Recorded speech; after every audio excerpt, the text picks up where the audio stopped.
Hey guys, welcome back. So today I'm going to help simplify the process of prepping and painting your baseboards and help you get a near perfect finish.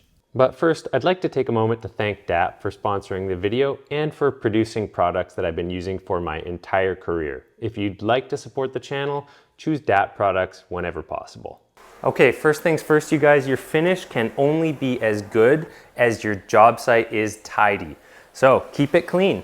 When it comes to painting trim, dust is the enemy of a good finish. So even after doing all that vacuuming, I might even get a dry brush and really quickly dust stuff out. The first job I do when prepping baseboards is the caulking, and that's because it takes the longest to dry. For all interior trim, I really find that the Alex Plus is pretty much the best product. It's Old Faithful. And the key to getting a nice job is to not cut the spout too big. The hole really shouldn't be bigger than a couple millimeters. And for basic interior trim work, I find just the regular dripless caulking guns are pretty good. They aren't very strong though, so if you're using some thicker caulking, it doesn't work very nicely. The key here is like a steady, consistent bead. So we'll get an up close look before I even wipe it out. So just looking at that, I would say I have it on probably just right, but almost a little bit thick. So the key here is being quick, keep a wet rag with you, and have a wet finger, that'll make it even better. But really, you just want to even pressure, and I push kind of down because I'm trying to make sure I don't cove it up onto the wall. So my pressure is downwards.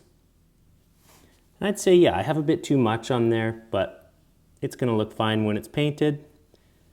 I usually try not to do too many passes over it. I also try not to get too much in the corners.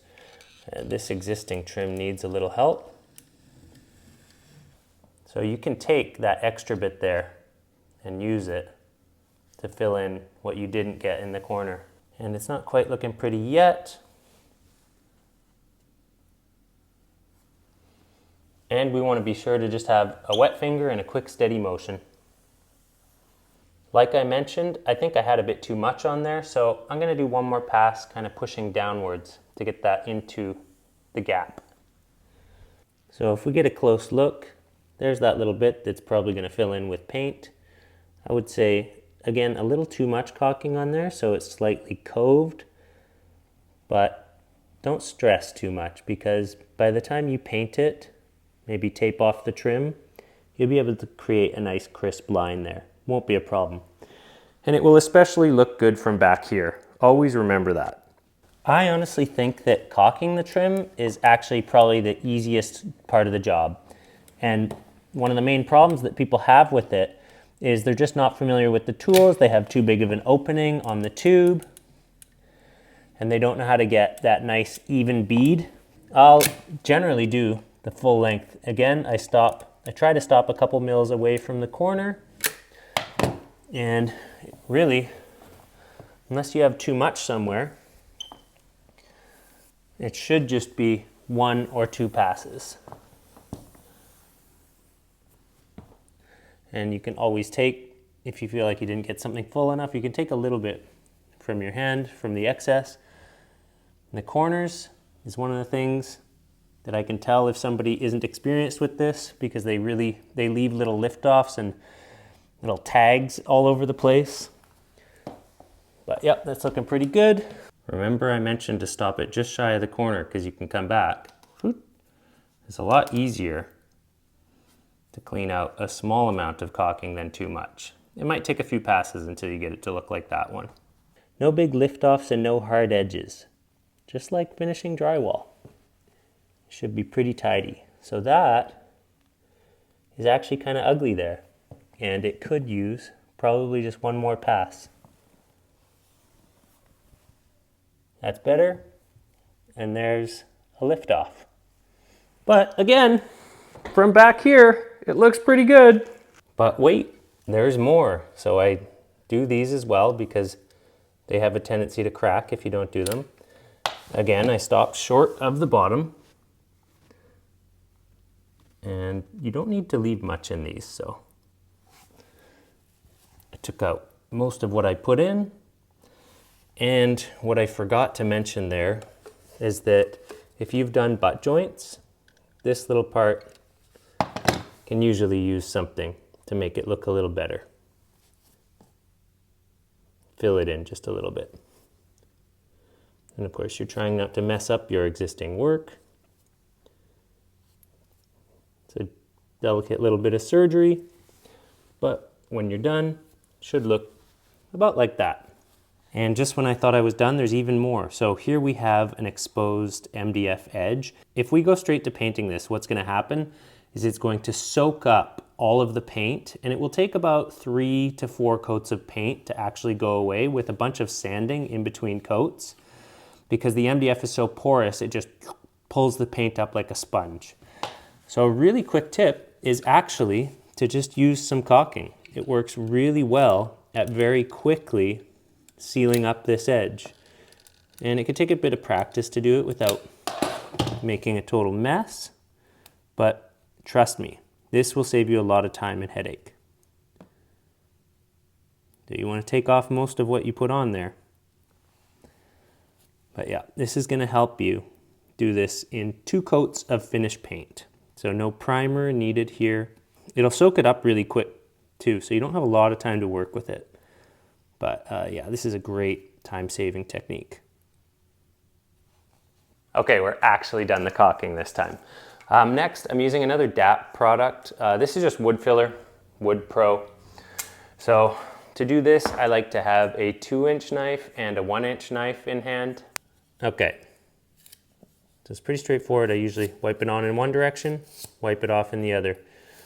And the less you put on, the less sanding you're going to be doing. So I'm a big fan of using an actual wood filler because I don't think most products are hard enough. I should clarify that. I don't think most spackles are hard enough. You need something that really kind of glues it shut. So if you use something like Drydex, which is a softer filler that I think, in my opinion, is more suitable for walls, what can happen is that when you come back and sand this, you're going to be pulling it out of the nail hole and you're going to leave them a little bit empty. And the other thing that happens is if it's MDF, well, MDF soaks up water and paint like a sponge. And I found that, again, this is a really similar material to MDF when it's dry. And I think it kind of swells and shrinks at the same rate. So when I use this stuff, I can't find the nail holes. But when I use a different product that can be sanded out, what tends to happen is that you'll see the edges of the nail holes kind of fluff up as they soak up the paint. And it's not the end of the world, it just requires a little bit of sanding to get rid of between coats. But I do find that I get the best results using a good wood filler as opposed to some sort of all-purpose spackling product. So you're most likely guaranteed to be dealing with having to rebuild the profile of some trim. And the key here is to just add the material on and overfill it a little bit so that it can be sanded off flush. And it might take 2 fills, so don't sweat it. Like, for example, if I wipe it all out, that actually looks pretty good. I bet you I will be able to sand that back to flush, but if it's a little bit over full, it just makes it easier. So now I have to redo what I just did. I could have left it and just sanded it out, but oh well. So that's pretty good right there. Looks like I was trying to find a stud. That's why I have 4 nail holes in a row there. And of course, if you just did your caulking, which I just did, you want to be really careful not to touch that top edge. So here's a little tip for you when you're at the install stage. I usually try to keep the nails on my bottom one pretty far out so that I don't actually have to risk messing up the caulking. However, on this top one, I didn't have that luxury, so I'm just going to do this really carefully. But yeah, nail placement, when you can, keep it away from where you're going to be caulking. Okay, now one of the things people really struggle with when installing baseboards is getting it perfectly flush. So in this case, I didn't manage to do that. Now you've got 2 options. One, you can get a block and a piece of sandpaper, and you can just sand. Just keep sanding. it's going to take a very long time, and you're focusing on the high side. And you've got to just keep going until that lip is totally gone. It's worth it. You'll get a really nice finished product. Like, I would say if you want to go for the best product possible, this is what you need to do. But if you're not feeling that and you want to get it done a little quicker, especially if you just have flat stock baseboard like this, then you can just fill it. It might take more than one fill. We'll see how nice we can get it. It really depends how much crud you have in your filler and how smooth you can leave it as to whether or not you can get it in one pass. But this is kind of where we're blending a little bit of, not drywall finishing at all, but it's just knowing, oh, see, I let it dry out too much right there. You got to be quick. The stuff dries out pretty quick after you put it on.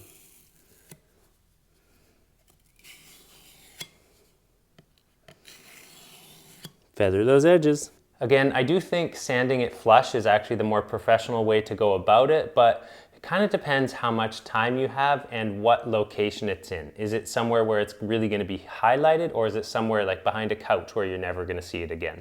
Now, while we're waiting for the caulking and the filler to dry, now's the time to tape off the floor. So whether you choose to do this or not really comes down to, is it going to save you more time than it takes?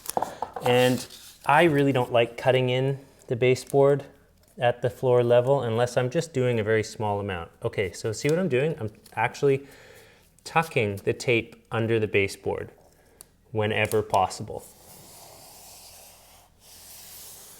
And in some spots where you have a really good fit or a really really flat floor, you won't be able to get the tape under. But in this case, I have laminate and I can kind of push it down a little bit. There's just like a little bit of play.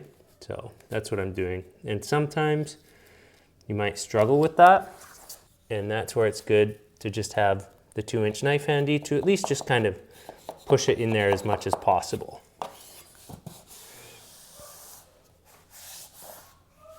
So inside corners can be a little tricky, but we have our ways.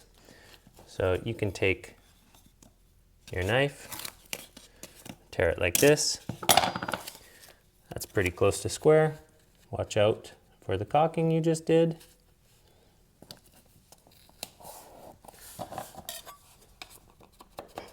Tuck it under wherever it's overlapping onto the baseboard by accident.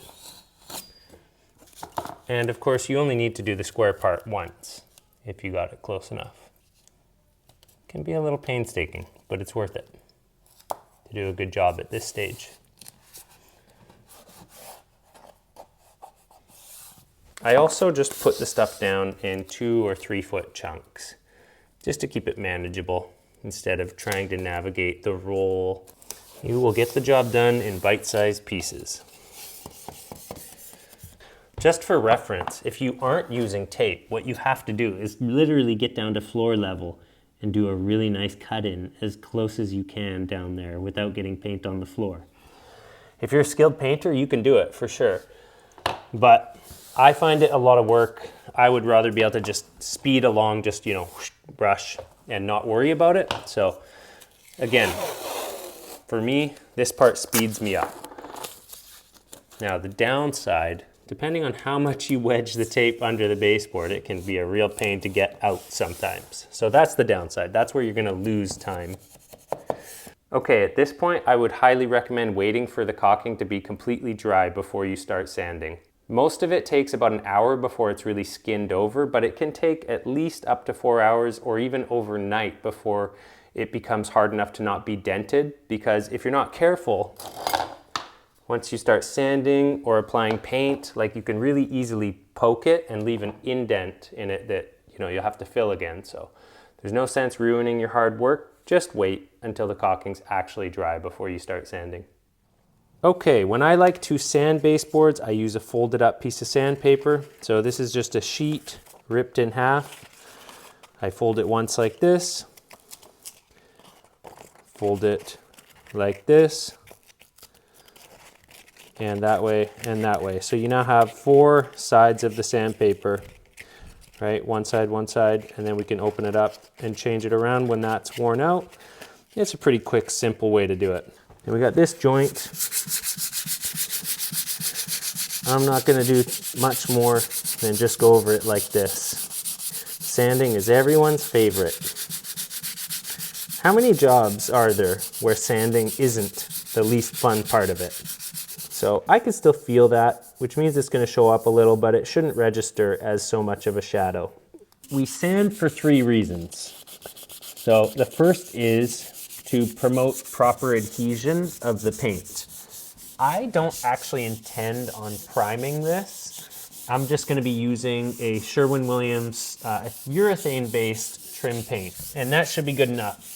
This baseboard was already painted. It probably has, I don't know if it's an oil or a water-based paint, but because it's powdering up so much, like it's sanding really nicely, I think that this could possibly be an oil-based paint.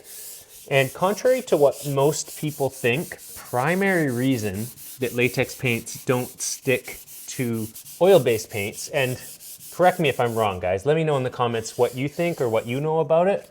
But I don't believe it's like a chemical thing. It actually has more to do with the fact that most oil-based paints are really glossy and hard. And so as soon as you try and put a sort of rubbery latex paint over top of it, it just doesn't stick properly, right? You can pull it off in layers. So as you can see, I've been really making sure to scuff the entire surface. I'm not just painting, or I'm not just sanding the nail holes. Okay, so that was only one reason though, adhesion. The second reason is to knock down any high spots in the existing baseboard. So that's why I'm doing the top here. And then I'm even gonna really quickly go over the edge, and I'm gonna get the filler. Ideally, the filler should have actually swollen a little bit in the nail holes. So when you sand them, you'll be sanding them flat. It shouldn't have shrank, ideally. I usually, not much, just a quick pass there. You don't want to round it over too much, but a sharp edge doesn't take paint well. Okay, so to knock down any existing defects in the paint. And the third thing that it does is it cleans them. Again, if these are existing baseboards that you're painting, well, you can run around and clean them if they're really dirty, but if they're not too bad, as long as it's not really gooey or oily, a quick sand will take a lot of the little things off of it. If you're in a kitchen, I would recommend cleaning it properly because there's a good chance there could be a lot of grease and oil on them. But if you are prepping new baseboards, so you've got the fresh factory primer on there, all you really need to do is sand your fasteners, or the putty that you filled the fasteners with. In my case, I have to sand it all because it's existing paint. Okay, so these are now well sanded and we have a lot of dust to take care of. And now more than ever, it's important to keep the job really clean. First, I vacuum off the top and then I get all the dust by the floor. And then I also vacuum the baseboard very well too, just to get rid of all the dust. I've always found that the vacuum can't get into the corners very well. So before I start, I will also do those really quick. Okay, you guys, we're finally at paint stage. I have right here Emerald. It is the semi-gloss. This is their trim paint. I haven't used this for about 3, 4, maybe even 5 years, but it's a great paint from what I remember. Let's get started right here on this spot. Get as close as we can to the floor. Just because we have tape there doesn't mean that we want to get as much paint on the floor as we physically can, even though I just did right there. So once I get a little paint off the brush, I'll work on my cut line there. So to cut, you kind of just, I don't know how to explain painting to people. This is tricky, right? Like, this is not really how you cut, but it's what I have to do in this situation. And I'm also not doing the best cut line right there. But if you go over a bit, just go a little bit over everywhere. Just follow that same line and it'll look consistent enough. And again, like I've been saying throughout the entire course of the video, Just step away about 6 feet and look at it then. When painting, obviously we can't have that much paint there. So I'm gonna start right here, and I'm trying not to slop a lot of paint on the bottom, unlike what I did there. That's what we don't wanna do, because we don't want thick paint on the bottom. So I'm breaking this piece of trim into 2 pieces. It's 2 brush widths. And you'll see how that works in a bit. I'll often do the opposing side at the same time. So we've done the bottom, and now it's time for the top. Nice full brush. And because we're going to paint the walls later, we can afford to paint up the wall.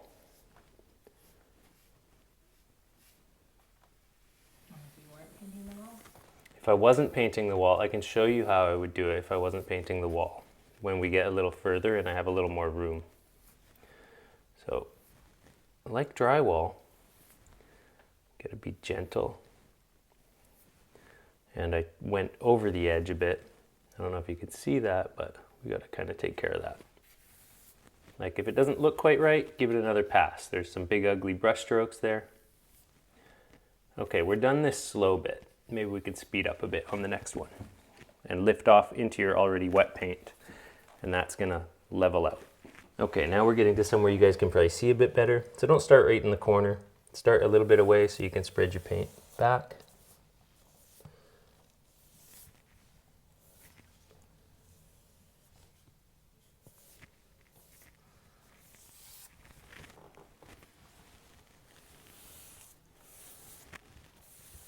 So you really want to make sure that you feathered on this top edge of the wall. If you don't feather that well, then you're going to see it when you go and paint your walls. You'll have this hard edge. I'll show you guys what I mean when I do the top edge the next time.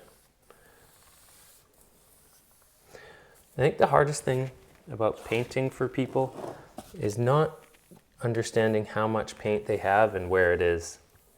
And so they get too much paint in some places and not enough in others. Get top edge. So what I'm talking about is like if we don't notice this line here and we leave that, then when you paint your wall, you're always going to have this hard line, a bump. So we got to really consciously, again, like I always say in the drywall vids, feather that edge. So make sure that you've knocked that down. Make sure you have a lot of paint on the top there. Okay, and now we can start just laying it all a little flatter, getting rid of that ropiness. And this paint is good paint. It's the emerald one. This is the semi-gloss. And it's the urethane one. They're trim paint. I don't know if it has a special name. I just want one more across that top. All right, let's get around the corner. And I got it custom tinted to the Benjamin Moore Cloud White CC40. So here's the paint code. If you're looking for it, you can take a little screenshot of it if you like the way it looks. Hairs. There's so many long hairs in my house. I live in a house with a lot of females.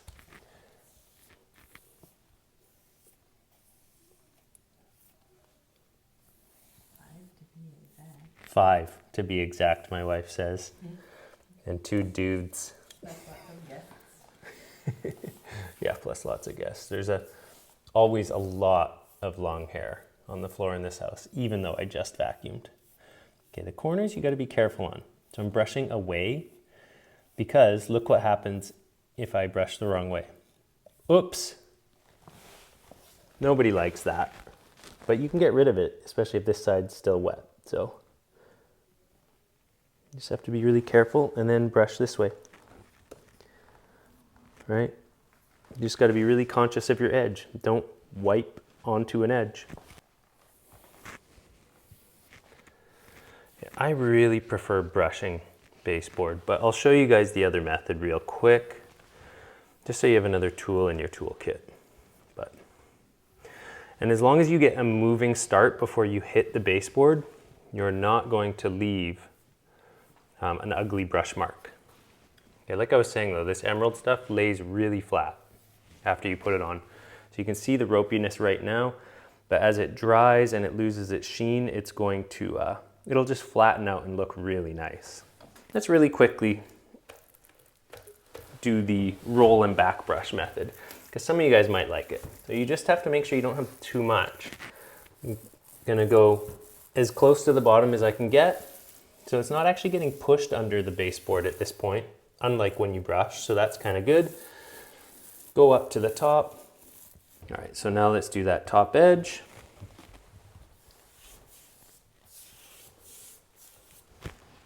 Yeah, I mean, honestly, this is fast. I don't think there's any replacement for having good brush skills though. But if you just like have a large project, you need to get it done and you want an easier way, this might be it. So again, feather that top edge. And now, just gently back brush. That's gonna help it have a really nice finish. Honestly, it's pretty good. Oh, there's a hair. Fun. Okay. And I'm trying not to let my brush go onto the top edge because that will mess the paint up.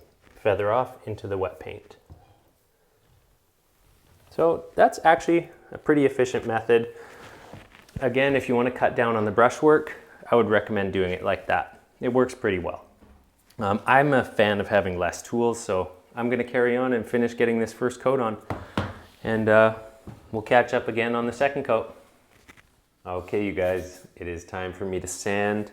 I've left these baseboards for 24 hours, so there's not a lot to sand, but let's take a look and see what needs to be sorted out. So everybody makes mistakes sometimes. You can see we got a drift there. And if we just look along the top edge, overall, it's pretty good, but you know, sometimes you get little things like that. Or maybe there was some fiber from the roller. So leaving it 24 hours will help make it possible to sand out some of those things. If you're trying to recoat within about 4 hours, you're not gonna be able to sand a drip very easily.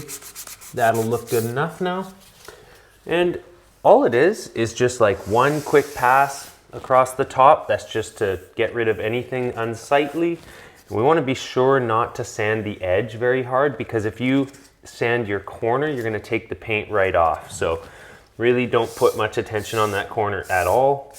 And it's just a very quick pass like that, just to get out any little bits of debris or dust, anything that's settled into the paint that shouldn't be there. And also just to give it one more opportunity to flatten out and be as nice as it can possibly be. And it's more important than ever to vacuum.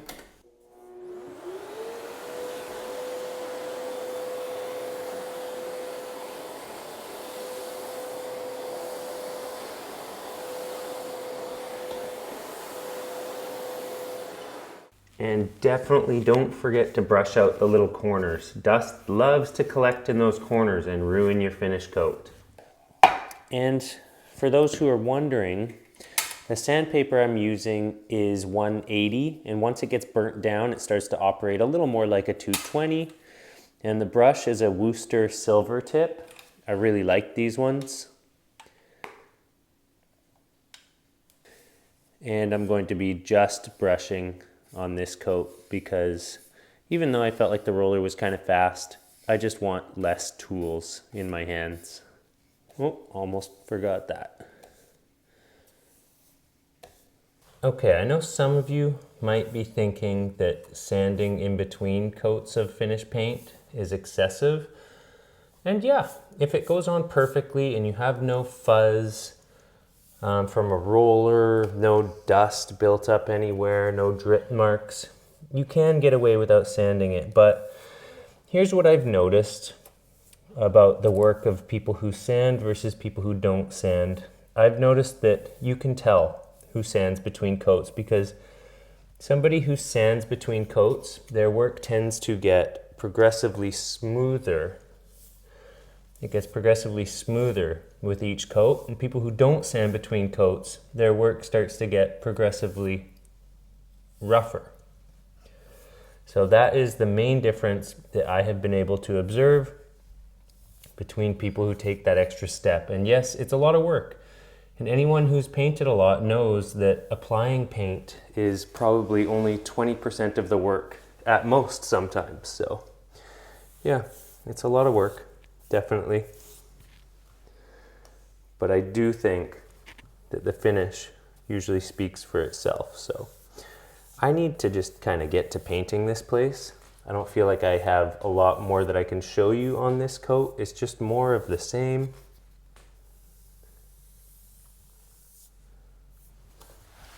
And quite honestly, what I really want to do is I want to just get some music going. And can't really do that on a YouTube video. Demonetized. Well, here we are, guys. Moment of truth. Let's see how this tape comes up. We got a bit of bleed through there, but you can usually solve that really quick and easy with a putty knife. I was definitely slopping it. I got lazy and stopped trying to not get paint under. Hopefully I don't have like hours of work ahead of me here. And when this happens, it's always good to have a knife.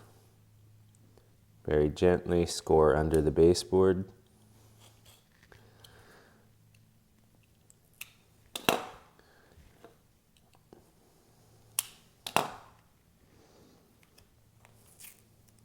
Oh, come on, don't do that. There we go.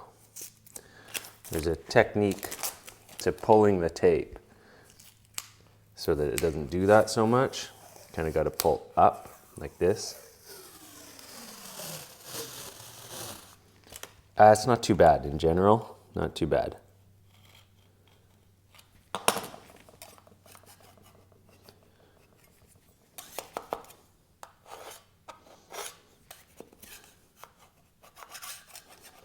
It's a bit of work, but it's worth it in my opinion. There we go, that's good. I would not recommend leaving the tape down for multiple days. I waited just overnight so that any paint that was under or around the tape would be easy to scrape up. And yep, this is gonna happen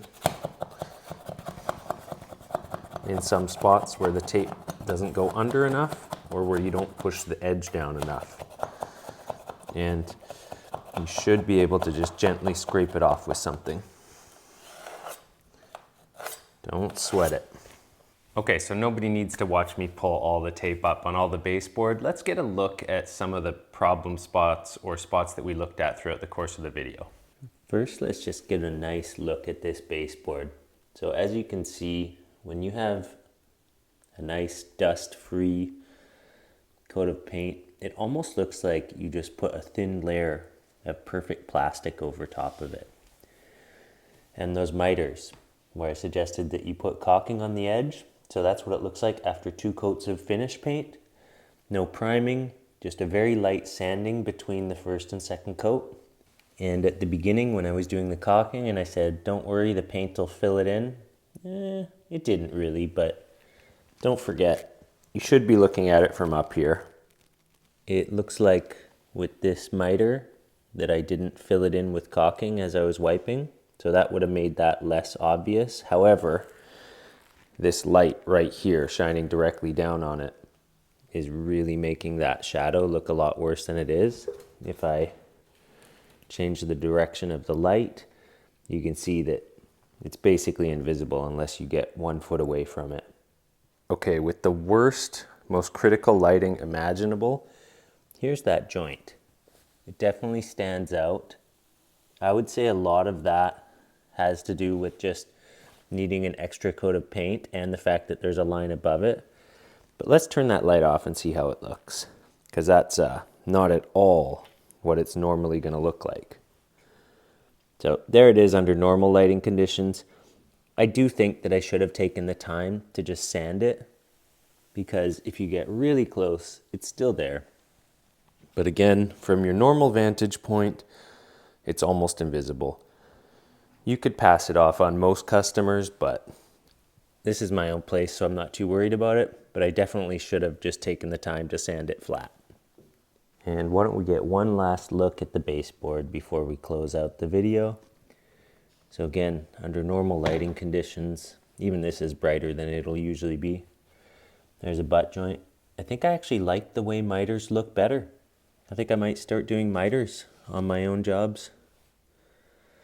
But generally speaking, you know, short of the odd little bit of damage that is on there, which again, under most circumstances, you can't actually see it.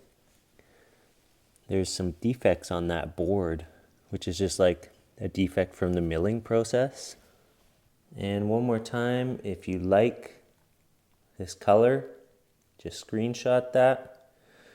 I think it looked really good. It's a really nice bright white. It's a little bit brighter than cloud white usually is. The Sherwin-Williams guy said that he did a custom match instead of what the computer does, because the computer apparently usually makes it a tiny bit too green. And yeah, I think he got it just right. It looks a tiny bit brighter than CC40 usually does, but it's really nice in my opinion. Well, you guys, I think that's about all you need to know to get near perfect results on your baseboard prep and painting. So let's go over it really quickly one more time. Sanding. Sanding is important. If you want it to get smoother with every coat, you have to sand. And then I would say the cleanup, right? All the vacuuming I did every single time between each coat.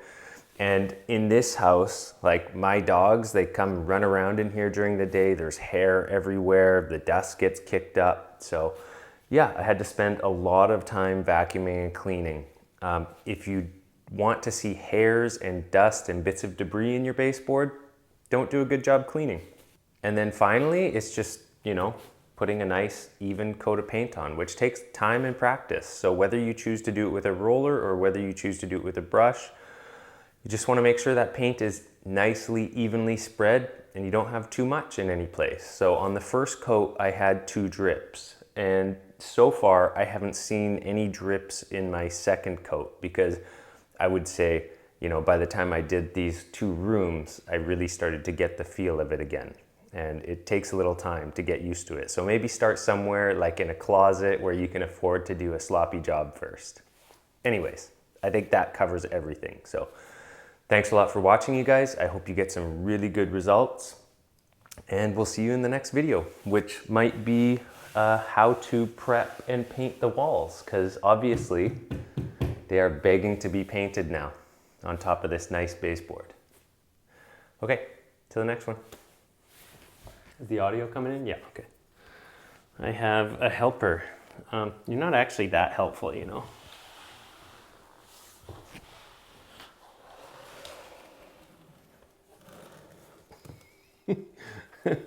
What do you think the odds are that this dog is gonna have white on him somewhere by the end of this? Pretty high. Yeah, quite likely.